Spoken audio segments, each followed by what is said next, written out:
Альхамдулиллах, вассалату вассалям, аля расулиллах. Джазакумуллаху хайран, что нашли время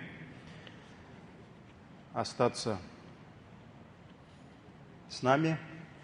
И мы с вами продолжаем цикл лекций на тему «Как насладиться намазом».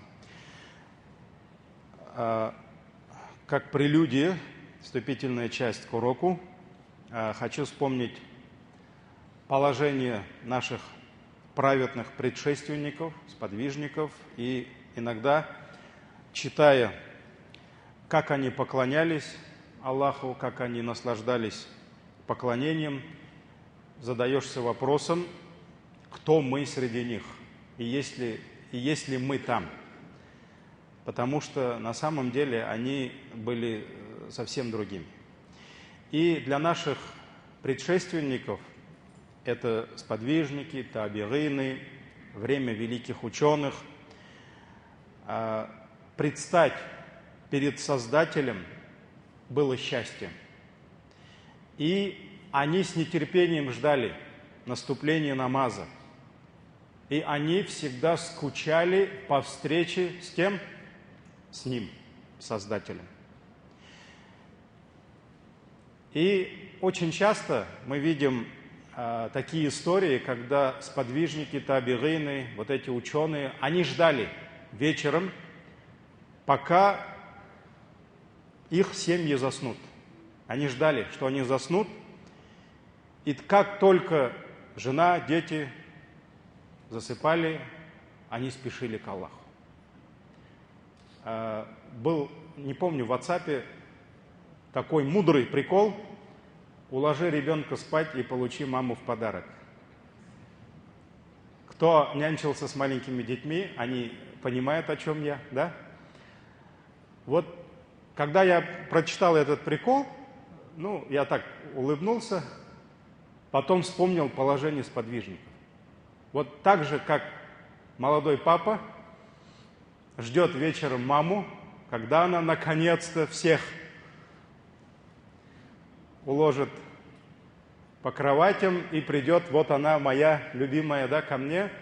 Вот сподвижники, да, они очень любили своих детей, своих жен, но мы знаем немножко про них другое, что они ждали, когда дети, жены заснут, и они с радостью спешили к кому? К Аллаху. Они с радостью, с нетерпением ждали и спешили на ночные бдения, так скажем, ночные киямы. И вот, субханаллах, это те люди, которым Аллах открыл удивительный мир намаза, которым Аллах дал познать сладость, вкус ночных киямов, ночных рукугов и суджудов. И Аллах одарил их наслаждением от чего? Наслаждением от близости к Нему. Вот даже само слово «близость», да, когда мы говорим «близость», многие, они представляют близость мужчины и женщины, что-то такое страстное, да, а на самом деле близость бывает между рабом и Создателем. Вот эта духовная близость, когда его сердце чувствует, что вот Аллах, его заботу, любовь к Нему, да. И вот когда, это естественно, когда ты находишься с близкими тебе людьми, например, супруга, родители твои дети, какой-то твой любимый друг, друзья, да, когда ты с ним общаешься вместе, когда ты с ним играешь, чай пьешь, ты наслаждаешься вот этой близостью с ними. То, что твои дети рядом, то, что твои внуки рядом, то, что близкий человек, даже если, особенно если ты соскучился по ним, да, отец там приезжает с командировки, видит жену, детей, не нарадуется. И вот, дорогие братья, невозможно представить то наслаждение, когда мусульманин, сердце мусульманина чувствует вот эту близость к своему Господу. И чем ближе в поклонениях, в общении с Ним, да, тем он получает большее наслаждение. Поэтому они чувствовали это.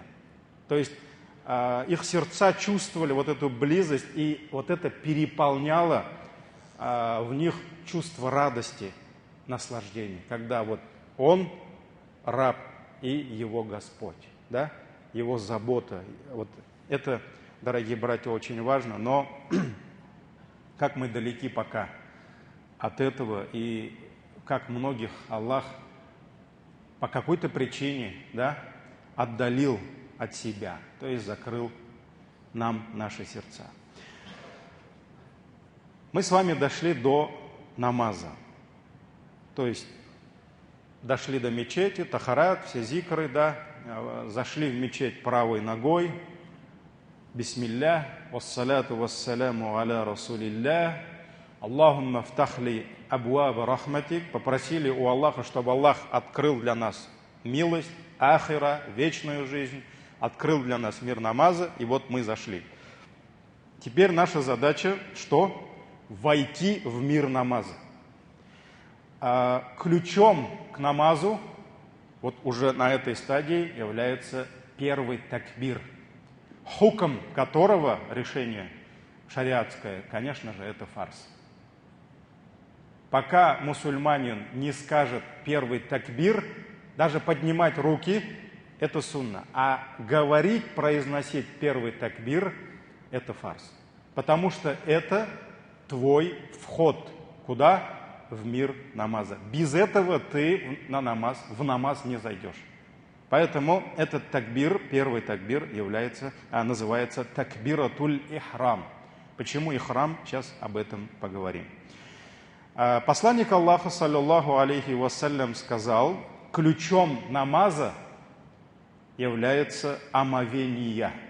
Началом намаза является такбир.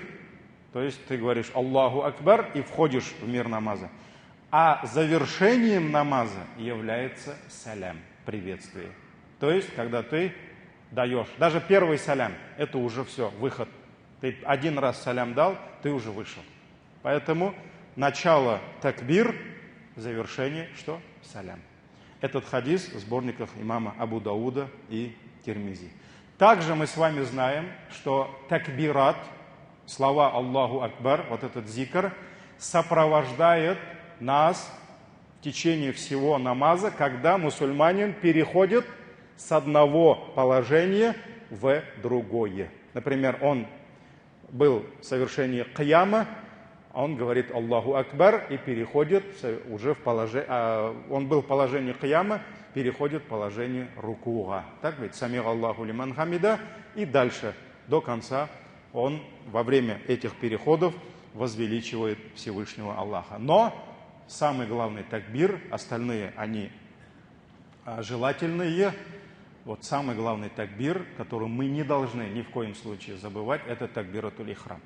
Даже когда ты заходишь в мечеть, а имам уже, например, совершает рукух, некоторые братья, они спешат быстро-быстро и без такбира пытаются войти в намаз. Это невозможно. Поэтому сначала нужно сказать Аллаху Акбар, и потом только спуститься на рукух. Даже если имам сидит или совершает суджуд, или сидит в ташахуде, сначала нужно такбиратуль ихрам, войти в намаз. Это обязательно. Мы, поднимая руки, говорим Аллаху Акбар. Что означает Аллаху Акбар? Аллах выше всех. Аллах выше всего.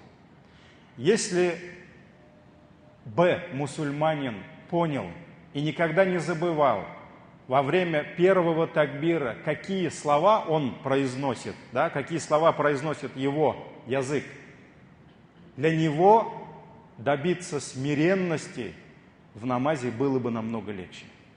Что означает Аллаху Акбар? Ты приходишь на намазлык и говоришь Аллаху Акбар. Все. Аллах выше всего.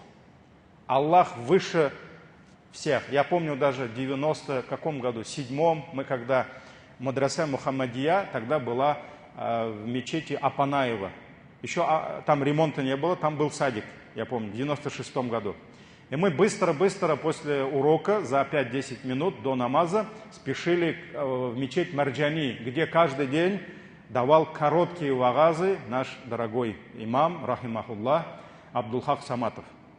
Я прямо вот помню, мне тогда было 16 лет, он сидел на минбаре, ну, взрослое поколение прекрасно его знает, рахимахуллах, пусть Аллах смилостивится над ним и ведет его в райские сады. Вот этот уважаемый хазрат, я помню, как он объяснял такбиратуль ихрам. Я прямо на всю жизнь запомнил. Он сначала говорил Аллаху Акбар, Аллах выше, ну он на татарском говорил, на мишарском своем, да, красивом. Он говорил Аллаху Акбар, Аллах выше, и он прямо так руками махнул и говорит, все остальные пускай подождут. Прямо вот так, все, остальные все пускай. Жена твоя любимая, все, ее нет. Детей нет, мужа нет, никого нет. Все, ско, Аллаху Акбар, Аллах выше всего. Базар бітті, жимыш бітті. Работы нет. Поле стоит, пускай стоит. Конвейер стоит, пускай все стоит. Пускай все подождет. Аллаху Акбар. Я помню, прямо руками махнул такой, и все, говорит, больше никого нет. Вот поэтому величайшие ученые, когда пишут про такбиратуль ихрам, они говорят те же слова. Если бы мусульманин понял смысл этих слов, Аллаху Акбар, когда входит в намаз, то ему сохранить смиренность было бы намного проще. Аллаху Акбар. Все. Аллах выше всего. И поэтому не надо сначала говорить языком Аллах выше всего, а через 3 секунды снова вернуться куда? В эту дунья. То есть получается, языком ты говоришь одно, а то, что ты это все не пропускаешь через свой разум, язык, а сердце, получается, на практике у тебя получается другое. А Аллах же все видит. Мы вчера об этом говорили. Аллах видит то, что знание Аллаха безгранично. И Аллах видит, знает то, что ты говоришь, слышит. И Аллах знает то, что ты думаешь, что творится у тебя в сердце. Вспомним монитор, да? Подключили монитор и все показывает. Ты подошел к намазлыку, сказал Аллаху Акбар, Аллах выше всего, всех. И сразу же жену начал думать свою, детей, работу, да. А у тебя сейчас после намаза совещание, так, на совещании у меня надо будет вот это не забыть, да. Ну, и пошло-поехало. Вот поэтому уже с этого момента мы должны понять, все, Аллах выше всего. Ты перед Аллахом. Почему такбиратуль ихрам? Ну, больше слова ихрам мы знаем в каком поклонении? Хадж и умра, да? Когда мы входим в состояние ихрама, то для нас даже то, что до ихрама было разрешено, оно для нас запретно. И вот это состояние, оно всегда держит нас в каких-то рамках. Мы должны контролировать себя. Ой, я же в ихраме. Не надо, кто-то идет там, мисс, да? Нет, у тебя ихрам. Помыться мылом? Нет, запах.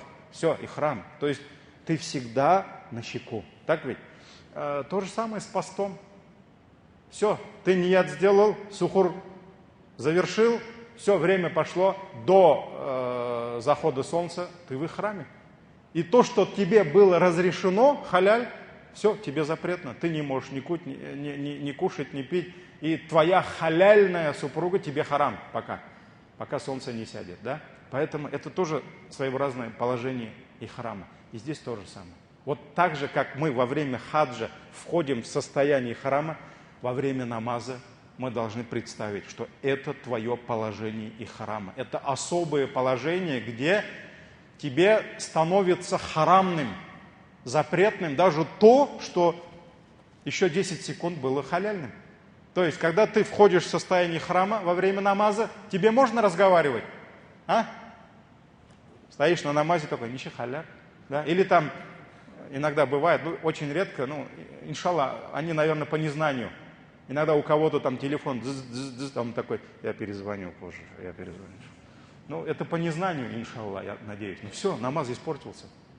Любое слово вне намаза, любое движение, особенно самый жесткий масхаб, в этом наш ханафитский масхаб. 2 движения и все. Поэтому стоять на намазе, здесь поправлять одежду, здесь почесать голову, здесь там еще что-то сделать, особенно в нашем мазхабе, очень строго это карается, прямо нарушением намаза даже. Поэтому все, ты в состоянии ихрама. Все, ты оставил дунья, тебе нельзя кушать, тебе нельзя пить, тебе нельзя совершать те дела, которые не входят в дела действия намаза. Поэтому ты в ихраме. И еще раз я напоминаю себе и вам слова праведных предшественников: «Ас-саляту миналь ахира, фа ида дахальта фиха харачта минад дунья». Они говорили: воистину молитва является частью жизни вечной. Это не мирское дело, это часть вечной жизни. Поэтому, если ты вошел в мир молитвы, ты вышел откуда? С мирской жизни. Ты покинул пока мирскую жизнь, тебя здесь нет. Ты там, в ахира. Вот. Дальше мы вошли в состояние храма, мы в намазе. Все. Самое первое, с чего мы начинаем. Дальше, что идет у нас? Зикры. Субханак Аллахума бихамдик, ва табарак асмук. Так ведь? На арабском языке эти зикры называются дуауль истифтах. То есть это зикры, открывающие намаз. Зикры, открывающие намаз. Ученые здесь приводят такой интересный пример. Когда гость заходит в владения царя, с чего он должен начать? Вот ты зашел на прием к какому-то царю, президенту, скажем, да? Что ты должен сделать сначала?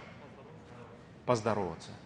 И проявить свое уважение, почтение к тому, кому ты пришел. Так ведь? Вот ты вошел в мир намаза, и тебе нужно открыть намаз приветствием и знаком уважения и почтения. Поэтому в начале намаза что идет? Сразу фана. Сана дугаса. Фана – это возвеличивание Аллаха. Это восхваление Всевышнего Аллаха. И те зикры, которые мы находим в книгах зикров, которые использовал пророк, саллаллаху алейхи вассалям, мы в содержании видим, что восхваление Всевышнего Аллаха. Это очень важный этап, когда ты должен наилучшим образом поприветствовать царя, в этом случае царя небес и земли, так ведь, и проявить к нему почтение. И от этого зависит судьба следующих твоих действий.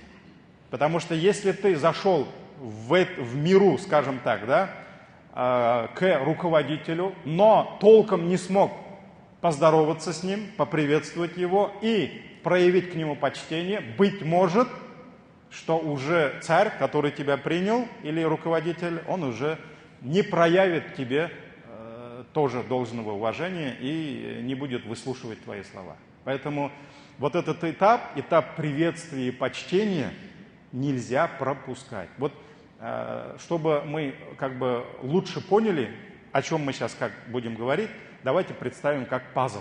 Мы будем сейчас собирать пазлы совершенного намаза. Ну, сколько сможем собрать, столько и сможем, иншаллах. Но чем мы лучше их соберем и не будем пропускать, тем у нас достоинство нашего намаза, баракат будет больше, иншаллах. Поэтому вот первое, мы должны поприветствовать, мы должны проявить знак почтения. К вашему вниманию я предлагаю всего два зикра. Два зикра, которые использовал наш любимый пророк, саллаллаху алейхи вассалям. И здесь еще хочу заметить, что во многих книгах намаза предлагается минимум. То есть многие книги намаза, они предлагают нам по одному зикру в каждом положении. И вот мы, мусульмане, мы учим эти зикры, и всю жизнь живем только с этими зикрами. Но это не значит, что зикр здесь он только один. Нет, Если мы откроем дальше другие книги, то мы увидим, что посланник Аллаха, саллаллаху алейхиссалям, он обращался к Аллаху с разными зикрами, не только с одним. Вот поэтому самый распространенный зикр, который мы с вами каждый день сколько раз повторяем, это в сборниках имама Муслима и Абу Дауда, достоверный хадис, который передал нам Умар ибн аль-Хаттаб. Посланник Аллаха, саллаллаху алейхи вассалям, когда открывал свою молитву приветствием и почтением, он говорил следующие слова: «Субханака Аллахумма ва бихамдик, ва табарака смук, ва та'аля джаддук, ва ла иляха гайрук». То есть в переводе означает «субханак». Слово «субхан», «субханаллах», «субханак» означает «Аллах пречист от всех недостатков». Поэтому мы говорим «субханак», твоя чистота, ты пречист. О Аллах, ва бихамдик, и вся хвала тебе. Ва табарака смук, благословенно имя твое. Табарак, мубарак, баракат, да? Ва табарака смук, благословенно имя твое. Ва та'аля, та'аля, Аллаху та'аля, Аллах Всевышний, то есть превысоко. Имя твое, джаддук, то есть величие твое превысоко. Валя иляха гайрук, и нет истинного божества, кроме тебя. Конечно же, дорогие братья, то, о чем мы с вами говорим уже сколько дней, обязательно нужно вникнуть в смысл этих слов. Когда мы говорим «субханак», даже когда мы зикр совершаем, произносим слова поминания Аллаха «Субханаллах», «Альхамдулилля», «Аллаху Акбар», если мы хотим, чтобы эти слова, они действовали на наше сердце, на наши сердца, мы должны понимать, что мы говорим. «Субханаллах», Аллах пречист. Аллах пречист от всех недостатков. То есть каждый атрибут Аллаха, имя Аллаха, ему присущи только качества и имена совершенства. У Аллаха не может быть никаких недостатков. Поэтому «Субханак», о Аллах, ты пречист от всех недостатков. Аллахумма, о Аллах, мы обращаемся к Аллаху. Ва бихамдика, мы восхваляем тебя, вся хвала тебе. Ва табарака, табарак, мубарак, да? Благословенно имя твое, и превысоко величие твое, и нет истинного божества, кроме тебя. Конечно же, вот эти слова обязательно нужно понимать смысл. И вы увидите, что действие на ваше сердце, на ваши чувства этих слов будет намного больше. Намного больше. Это самые распространенные слова поминания Аллаха в начале намаза. Самые распространенные, да? Это в Сахих Муслим. Но в то же время и большинство сподвижников, они начинали свой намаз именно этими словами. Субханак Аллахумма бихамдик, ва табарака смук, ва та'аля джаддук, ва ла иляха гайрук. Даже Умар ибн Хаттаб, говорят, когда учил кого-то намазу, он даже вслух во время намаза это говорил иногда, чтобы все услышали и запомнили эти слова. То есть именно с намерением научить других этому зикру. Это тоже очень важно, да? Вот поэтому это самый распространенный, самый один из лучших и довольно-таки простых, коротких зикров. Потому что есть еще зикры очень длинные зикры, которые посланник Аллаха читал в начале молитвы до суры Фатиха. И еще один, буквально один зикр. Абдулла ибн Умар рассказывает, что как-то раз посланник Аллаха, саллаллаху алейхи вассалям, совершал намаз. И во время намаза он услышал, как кто-то там сзади из подвижников в начале намаза вслух сказал следующие слова: «Аллаху акбар кабиран, вальхамдулиллахи кафиран, вассубханаллахи букратан ва асиля». То есть в переводе означает Аллаху Акбар Кабиран, Аллах выше своим величием. Не просто Аллаху Акбар Кабиран, то есть Аллах выше своим величием. Вальхамдулиллахи, хвала Аллаху кафиран, многократно, много-много мы восхваляем Аллаха. Не просто альхамдулилля, да? Вассубхан Аллахи, и пречист Аллах, букратан, и по утрам, ва асиля, и по вечерам. То есть Аллах пречист и по утрам, и днем, и ночью. Вот эти слова кто-то из подвижников сзади сказал вслух во время намаза.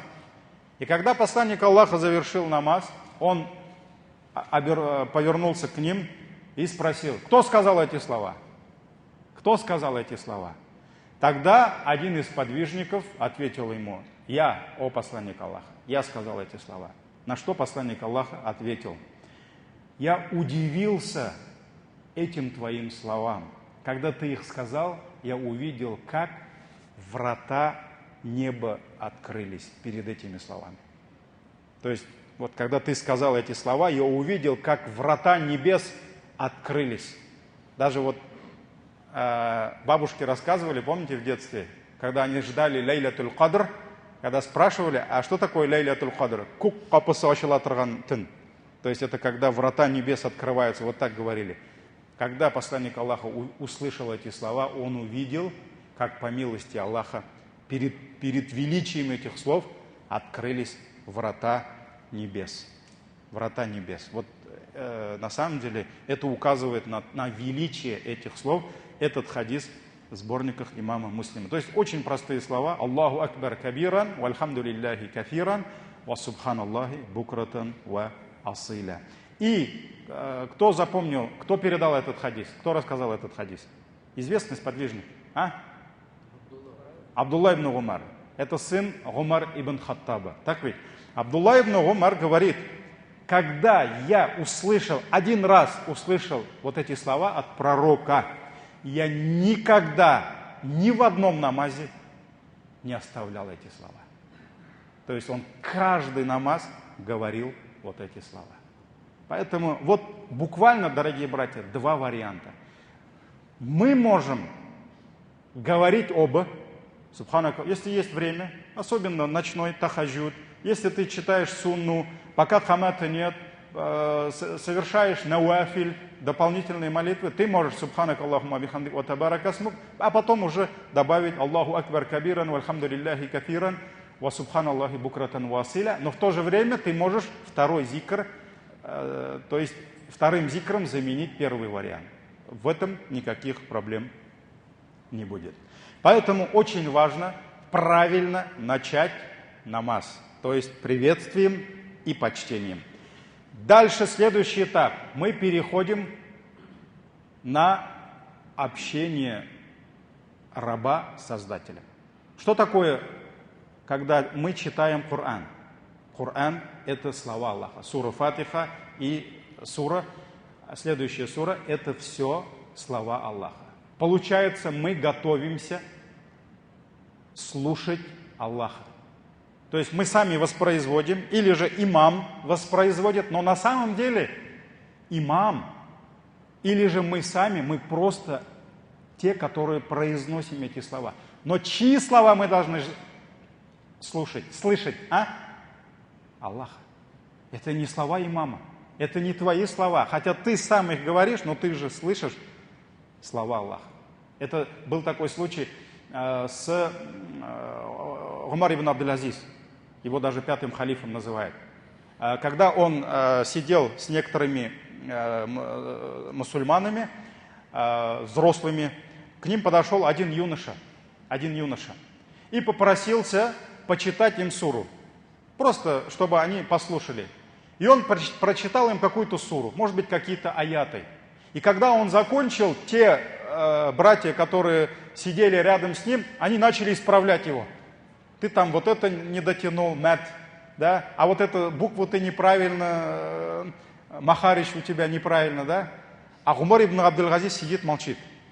Когда они все закончили, кидать на него замечания, да?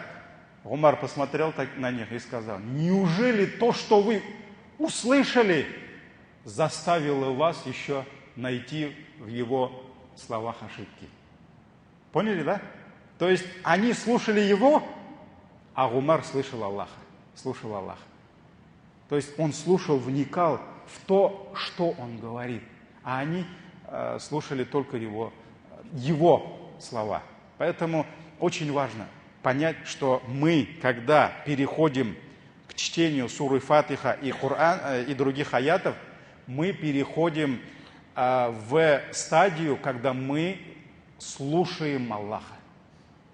И вот здесь очень важен момент начала.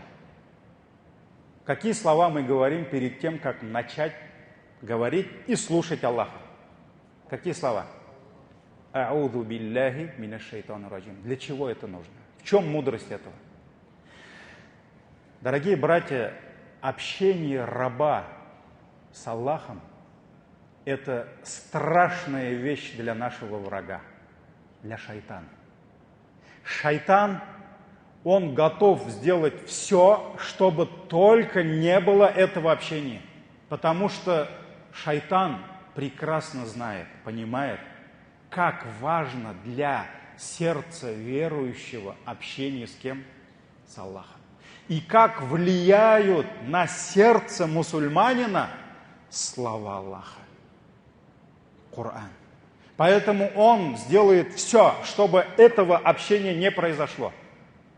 Он напомнит тебе те вещи, которые ты забыл уже несколько лет назад. Может быть, ты 2 месяца искал у себя на складе какую-то вещь, никак не мог вспомнить. Вот ты обязательно сейчас их вспомнишь. Потому что шайтан готов на все. Ты вспомнишь свои мысли, там вспомнишь семью свою, какие-то идеи тебе придут, да? Он сделает все, чтобы ты только ушел от разговора с кем? С Аллахом. Вот поэтому здесь сунна призывает нас, чтобы мы искали защиты у Аллаха. Даже Аллах, это Коран призывает нас. Сура Ан-Нахль, 98 аят, Аллах говорит: «Фаида каратал Кур'ана, фаста'ид биллахи минаш шайтанир раджим». И если ты будешь читать Коран, то проси защиты у Аллаха от кого? Минаш шайтанир раджим, от зла шайтана, побиваемого камнями.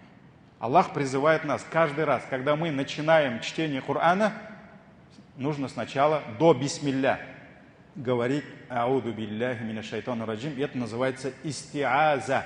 Когда мы ищем защиты у Аллаха от кого? От шайтана. Мы говорим: «О Аллах, защити меня от него, от врага, от шайтана». Вот здесь, дорогие братья, мы должны понять, что шайтан сейчас готов на все, чтобы у нас разговор с Аллахом не состоялся, общение с Аллахом не состоялось. Поэтому здесь это как будто мы слышим, что Аллах говорит нам: если ты не можешь справиться с шайтаном, тогда попроси у меня помощи. Попроси, я тебе помогу. И мы просим: «Ауду билляхи минаш шайтанир раджим». И даже здесь можно привести такую мудрость. Мудрость гласит, да, если ты видишь, что на тебя накинулась собака пастуха, не надо бороться с собакой, не надо ее отгонять, не трать силы. Договорись с кем? С пастухом. Попроси пастуха, чтобы он отогнал собаку. И собака сама уйдет. Шайтан — это собака. Это пес Аллаха. На самом деле шайтан, он ничего, мы по акиде знаем, он ничего не может сделать, кроме как соизволения Аллаха. Власть Аллаха, она абсолютна. И ошибаются те, которые говорят, что шайтан, он помимо власти Аллаха. Да, он против пошел Аллаха, но он ничего не сможет сделать, кроме как соизволения Аллаха. Любое наущение. Если кого-то шайтан сбил с пути, значит, на то была чья воля? Воля Аллаха. «Вама ташауна илля айяша Аллах». Вы ничего не сможете пожелать, кроме как если этого Аллах не пожелает. Поэтому шайтан ничего не... Он инструмент. И он нужен Аллаху, чтобы выявить, кто из нас достойный, кто недостойный. Кто из нас хороший, кто из нас плохой. Кто из нас достоин рая, а кто из нас достоин ада.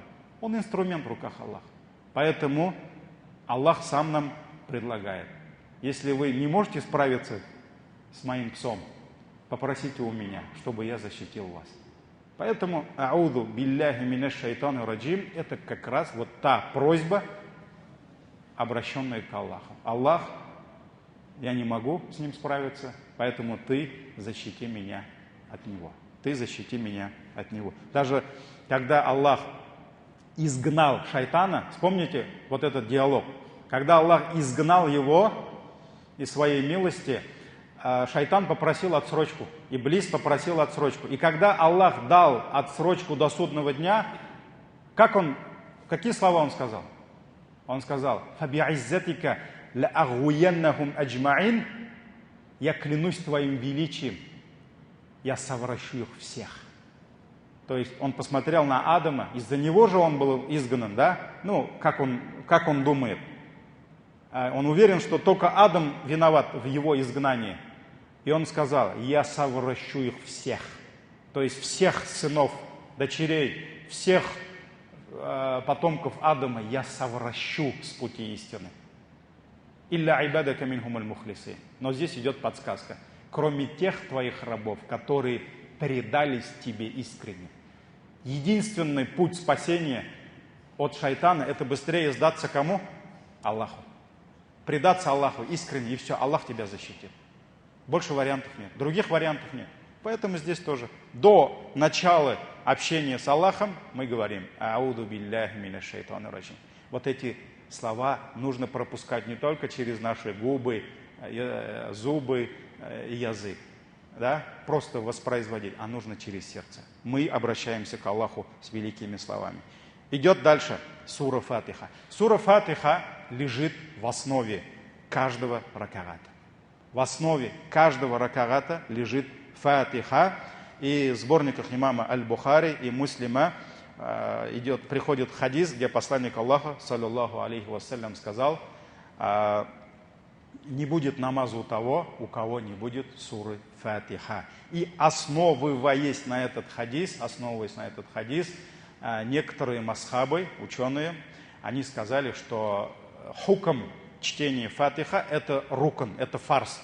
То есть, если ты пропустил, забыл, все, ты даешь салям, у тебя намаз недействителен, ты должен начинать сначала. Но в нашем масхабе, это иштихад всех ученых нашего масхаба, хукм ваджиб.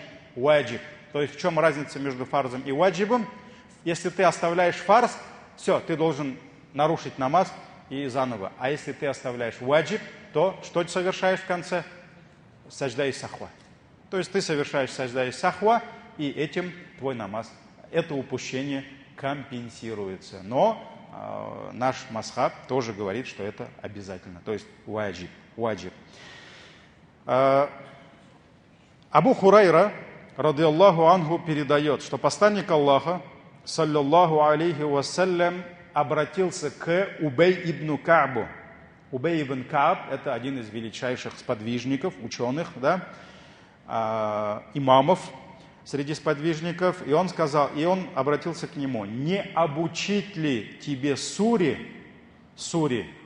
подобно которой нет ни в Таурате, ни в Инджиле, то есть Тора, Евангелие, Библия, да, ни в Забуре,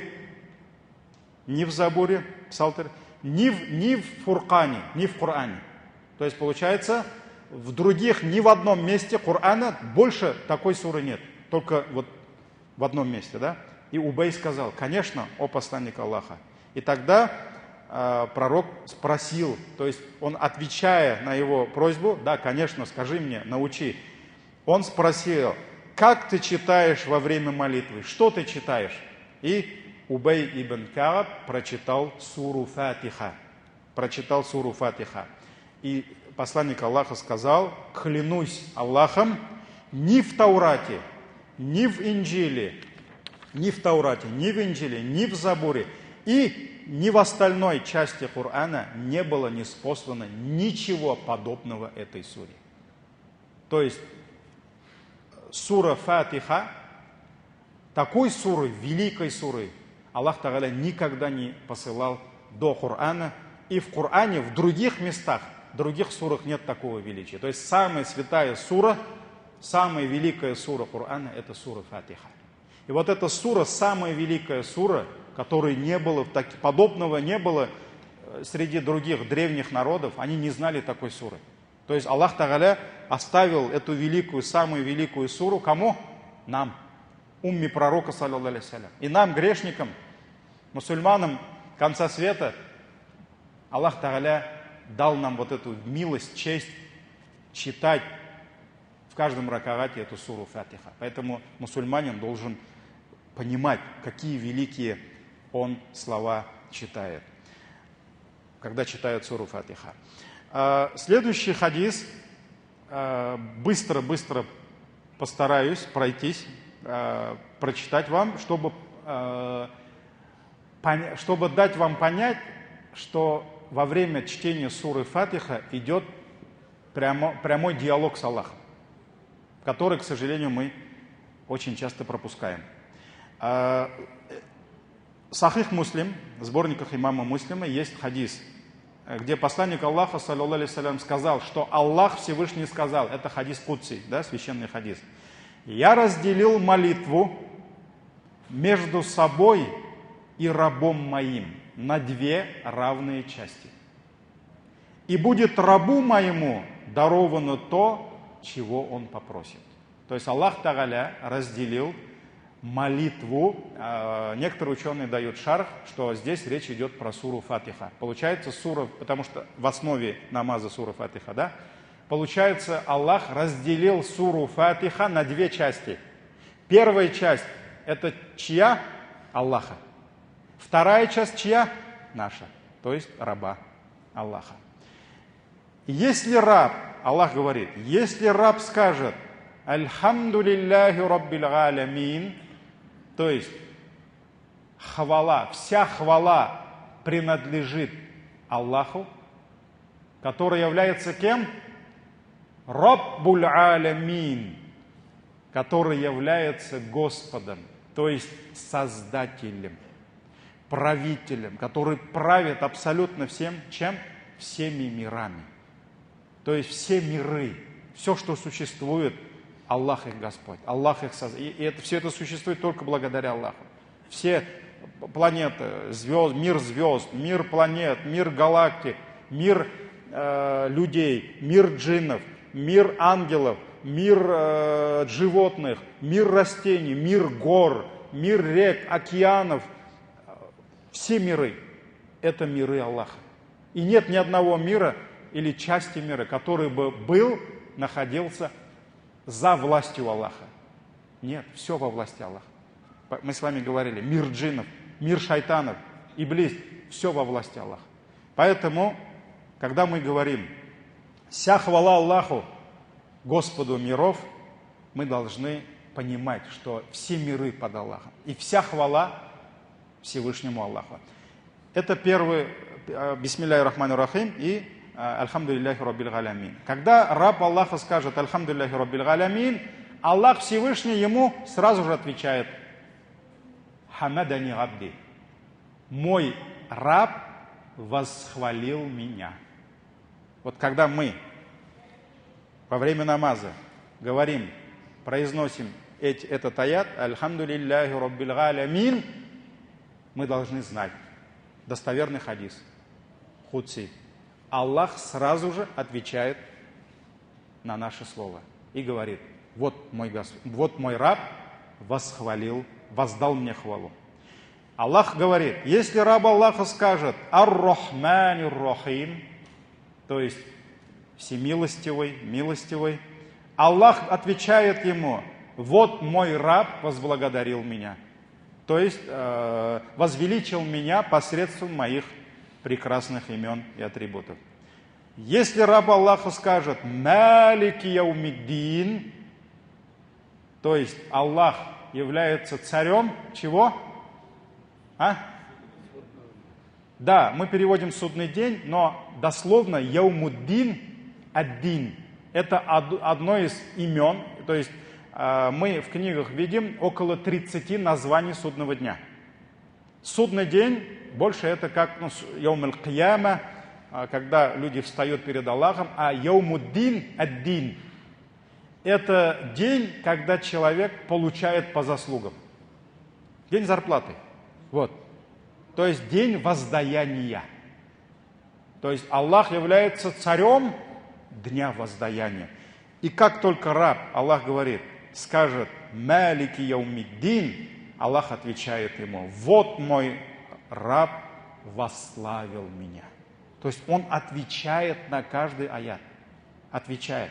Поэтому некоторые шейхи говорят в книгах, они говорят, нужно, если есть возможность, сделать небольшую паузу между этими аятами. Для чего?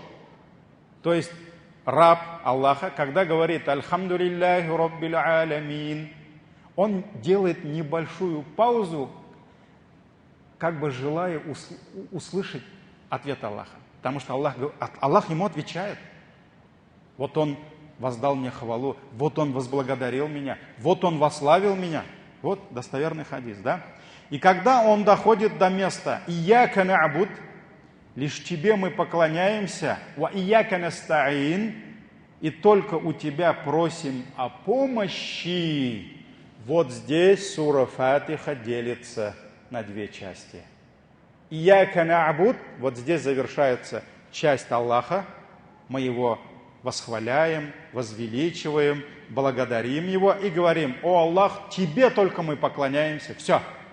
Присягу даем, да? Только тебе мы поклоняемся. Дальше Аллах говорит: а это рабу моему. Это часть.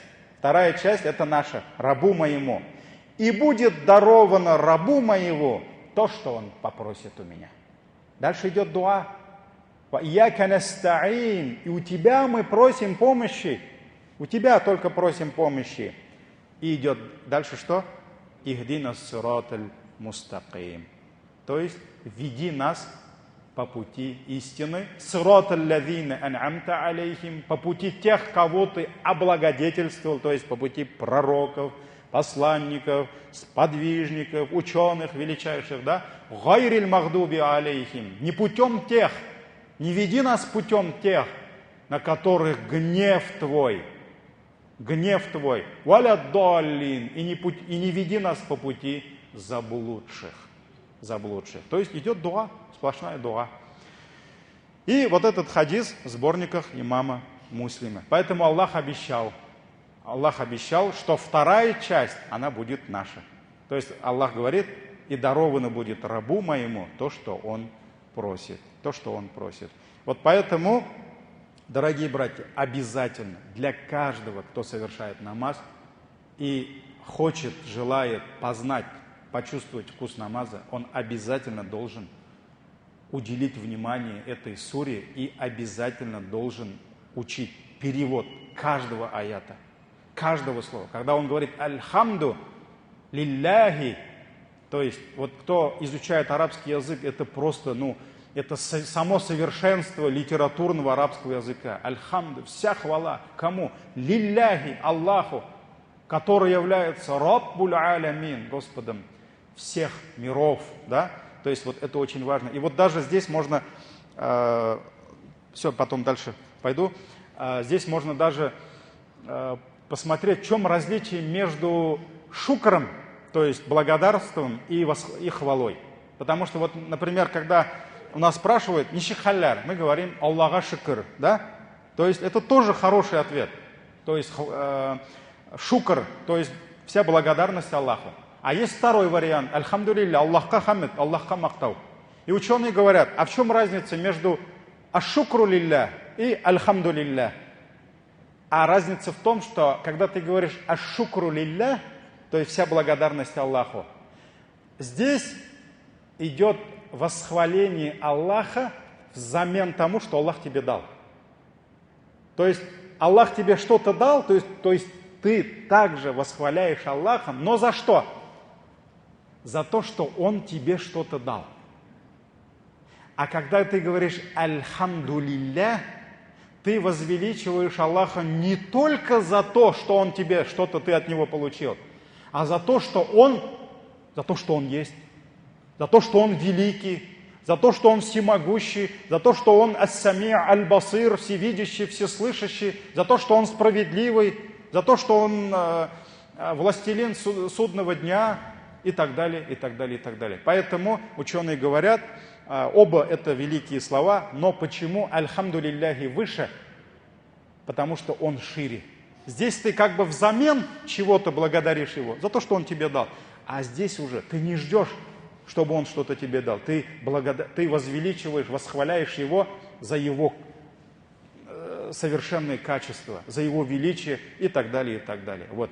Вот эти слова, конечно же, дорогие братья, нужно понимать, что ты говоришь, какие ты великие слова говоришь, и нужно постараться услышать ответ Аллаха. Да? Ты сказал «Альхамдулиллахи Раббил Алямин», Аллах тебе ответил. Ты сказал «Ар-Рахман Ар-Рахим», Аллах тебе ответил. Ты сказал «Малики Яумиддин», Аллах тебе ответил. И вторая часть – это уже тебе. «Ихдина ссираталь мустаким», веди нас прямым путем. Хидая.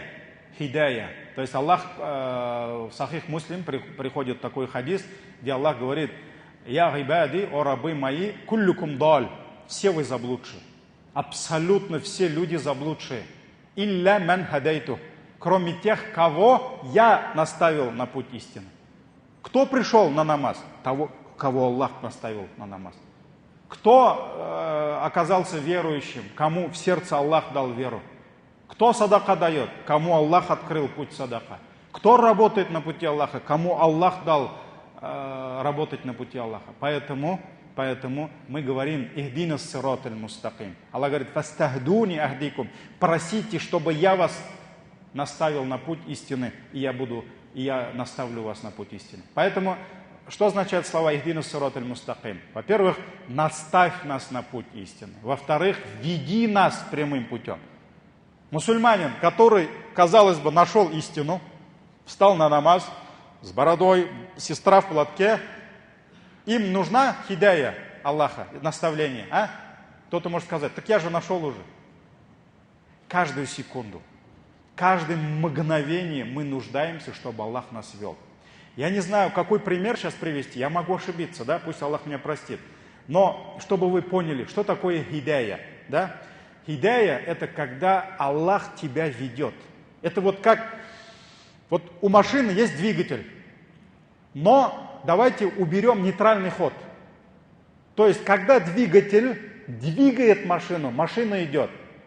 Но как только глохнет двигатель, машина останавливается. И она может двигаться вперед только когда двигатель работает. Вот раб Аллаха идет на путь истины, по пути истины, когда Аллах его ведет. Как только по какой-то причине Аллах лишает его наставления, он не то что просто не останавливается, он куда идет? Он уже идет назад. Вот этот вид наставления, их несколько, называется тауфик. Тауфик. Аллах тауфик берсін дейлер ме? Вот когда Аллах ведет тебя. Если Аллах на секунду тебя лишит тауфика, ты сразу скатываешься назад. Поэтому посланник Аллаха, когда делал дуа, какие он слова говорил? О Аллах, не оставляй нас на опеку самих себя, нәфисләребезгә калдырма даже на мгновение ока. Если Аллах лишит мусульманина, лишит человека на секунду хидая, тауфика, он сразу предается шайтану, предается своему нафсу и скатывается назад. Поэтому каждую секунду, каждое мгновение мы нуждаемся в чем? Хидая. И поэтому существует только одна дуа. Больше нет таких, дорогие братья, которую мы обязаны в течение суток сколько раз читать эту дуа? Быстро. 5 намазов. Сколько фарз ракагатов? То есть, если ты не мусафир, если ты мукаим, ты обязан полноценно читать намазы. Так ведь? 4 ракагата, 4, не 2. 17 ракагатов. 5 намазов – это 17 фарз ракагатов. В каждом ракагате обязательно читать суру Фатиха. А это значит, если ты 16 раз прочитаешь, это уже что? Это уже недостаток. Потому что ты должен 17 раз прочитать. Других таких зикров нет. Других-то ты не обязан 17 раз аятуль курси читать. Это сунна. И то не каждый ракагате, а просто один раз после намаза. Так ведь? Или, например, есть другие моменты, когда желательно читать суру аятуль курси. Или фалях нас. А вот суру Фатиха и вот эту дуа, ихдинус сурат аль-мустаким, веди нас по пути истины, ты обязан в сутки 17 раз читать. И других таких зикров нет. И когда ты завершаешь дуа, сурат аль-ладина рамта алейхим, вайрил магдуби алейхим валаддаллин, ты говоришь какие слова? Амин. Так ведь? Ну, мы с вами знаем, в ханафитском масхабе мы говорим это про себя. Так ведь? Вот. Амин. Почему мы говорим амин? Потому что мы дуа делали. И сунна, адаб, после того, как ты просишь у Аллаха, пророк саллаллаху услышал, как один из сподвижников искренне взывал к Аллаху, и посланник Аллаха послушал его и сказал, вот ему осталось только амин сказать, и Аллах примет его дуа. И сподвижники побежали к нему, сказали, амин, амин, скажи, амин. Но они так переживали за братьев, это было братство, да? Когда они услышали, а тот не услышал, они подбегают к нему, скажи амин. Пророк сказал, что Аллах примет у тебя дуа, и он сказал амин. То есть это адаб дуа. Мы говорим амин, когда что-то просим, чтобы Аллах принял. И вот здесь то же самое. Мы же дуа делали, самая великая дуа, амин. И буквально еще несколько слов про суру Фатиха. Сура Фатиха, ученые говорят, является, во-первых, это сура, которой не было никогда, и ни в одном другом месте Корана нет. Вот она одна, такая, неповторимая. Во-вторых, сура Фатиха, ученые говорят, это мукаддима, это предисловие Корана. То есть сура Фатиха включила в себя смысл всего Корана. Все, что дальше, все это в суре Фатиха. И даже некоторые ученые говорят, что сура Фатиха включила в себя Коран включил в себя содержание всех писаний, которые были до него. А содержание всего Корана Аллах включил в одну суру, суру Фатиха. И вся значимость, все значения суры Фатиха, содержание, Аллах включил в один аят. Ияка нахбуд ва ияка настаин. Вот. Это сура Фатиха, да? Дальше, когда мы завершаем чтение суры Фатиха, вникая в смысл каждого аята, мы говорим амин, это сунна, да? Дальше мы добавляем чтение сур. То есть это или сура, или 3 аята. Если длинные, то можно 1 аят. Так ведь? И вот здесь то же самое. Мы воспроизводим, читаем, или имам читает, но мы слушаем слова Аллаха. И в изучении Корана, то есть аятов Корана, в чтении самая первая наша задача, цель, мы должны услышать слова Аллаха. Когда мы с вами читаем аят, мы должны услышать, что же хочет Аллах сказать тебе. Именно тебе. Вот эту цель ставили для себя сподвижники. Когда они открывали Коран, у них не было таких мусхафов, да, красивых, удобных. Мы знаем, Коран был собран только после смерти пророка, саллаллаху алейхи вассалям. Поэтому они носили Коран на каких-то шкурах животных, на камнях писали, на стенах писали, на этих агач хайырларында писали, да, на корах деревьев. То есть для них написать целый аят, это было целый этот. И поэтому, когда сподвижник пророка Зайд ибн Сабит собирал Коран, вот это все несли ему, приносили ему. Вот он должен был пересказать этот аят, но он еще должен был показать тот камень, куда он это все написал.